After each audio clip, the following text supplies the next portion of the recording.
So you start when you're ready. And I'm you ready. can look at me. Okay, go ahead. I'm Naseer Gillani from Pakistan. I'm the chair Pakistan Water Partnership. It has always been a player coming to my global water professional family, global water partnership, but this time is a different story. I came with a very sad face. Always I've been smiling. I'm here to report you what happened in Pakistan. I have shared with you certain photographs because seeing is believing. You have seen about 20 million people homeless. They are in serious conditions because out of them 3.5 are the children. They are very vulnerable to disease and hunger. Then there are 3 million women who are insecure, but where they will go? 1.2 million, 1,200,000 houses have been demolished. The floods in Pakistan were not historic. They were more than that because they could not match any hydrograph. The peaks were very high and they were flat peaks. And what we can call it an event of the climate change. We can also call it a cloud burst, but look towards the human face. I'm here not to talk about the hydrology. I'm talking about the human face. I'm talking about the 20 million people, 3.5 million children, and 3 million women. I'm talking about those people who are hungry. I'm talking about people who are shelterless. The people will go back to their homes, but they will not find their houses. They will not find their jobs because 70% of those have livelihood in agriculture. The livestock has been flooded, has been taken away by the river waters. The crops have been washed, but not only the crops have been washed. The fields are now have mud and sand that need to be plowed for new crops. So the farmers are at disadvantage of this crop and the next crop. They don't have the seed, they don't have the money to plow. All that will cause what? A multiplier factor to increase poverty and hunger. We are combating poverty and hunger in a number of ways. It will delay our effort to achieve MDGs, to have certain equilibrium between rich and poor. It will cause more division between rich and poor, and that will cause social injustice and social uprising. Pakistan is a very strategic geopolitical location.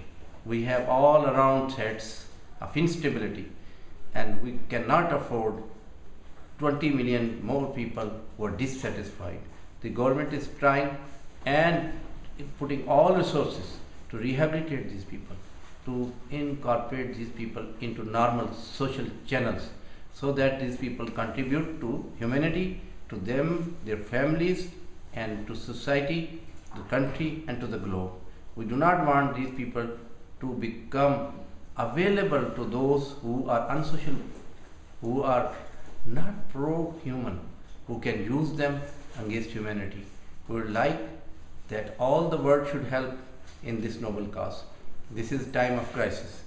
Pakistan has managed many crises and we will manage that. But the issue at this moment is not the amount which is coming, it is the time when it will come. If it reaches late, it will have less impact. People are hungry today. People have to start building their houses tomorrow and they have to plow their lands day after tomorrow. If the assistance reaches after 6 months, it will be much less useful. We appreciate the international response and I'm extremely thankful to Global Water Partnership for providing a main high spot in the main business meeting where our Honorable Ambassador also joined me and we shared with you the state of affairs. I am not here with the misery face. It is a global concern. We will do what we can do. We appreciate what the human society is doing. It is basically a human issue and all the world has to respond it, and we welcome all the assistance and we are trying our level best to incorporate international standards. For example, for the damage need assessment, the commissioned agencies are world reputed, World Bank and the Asian Development Bank, and we are assisting the UN system to funnel their resources according to their own procedures and the systems in a very transparent manner. And I assure you that not a single penny will be wasted, not a single penny will be taken away. All the system is being monitored, all the system is being looked by Pakistan as a nation. Pakistan is a very open country for media. We have more than 50 channels and all of them are independent. It is a high time that Pakistan consumers don't pay for the channels like the other world. So every consumer in Pakistan, every household has more than 50 channels coming 24 hours a day uninterrupted. So they have the reportings on that, the assistance distribution, on the facilitation part, and also on the development side. Infrastructure has also been devastated.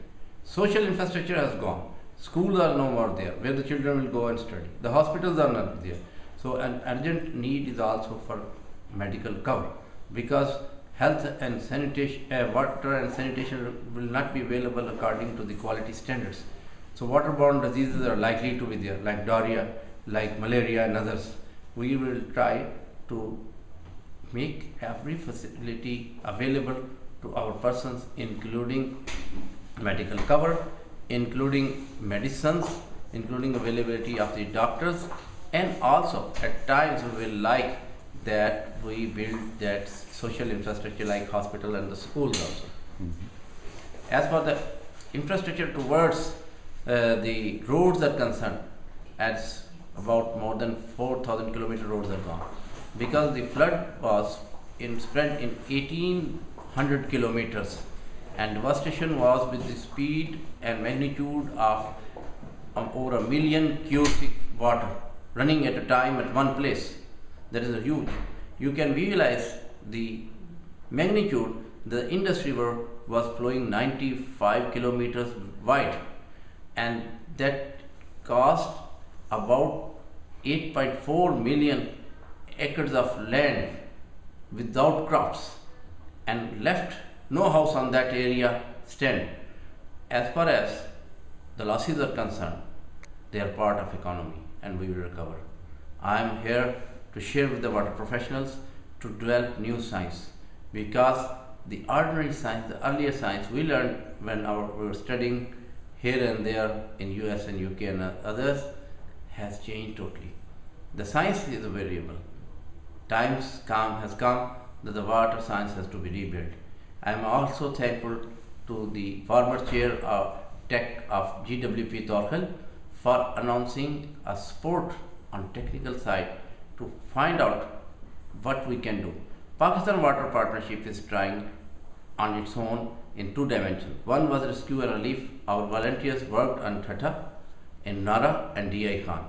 Now we are basically knowledge house. We are trying to develop early recovery plan, on which we have a consultation here with our counterparts in South Asia and other regions, and with the experts, international experts, and also we are trying to develop the resilience.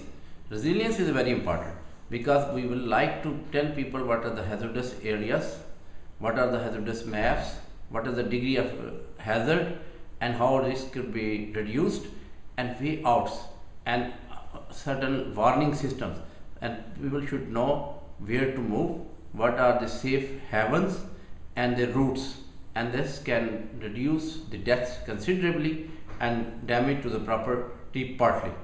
But we will also look into that can we build Pakistan more safe and better. That is the ultimate objective. We will build better and safer Pakistan after this devastation.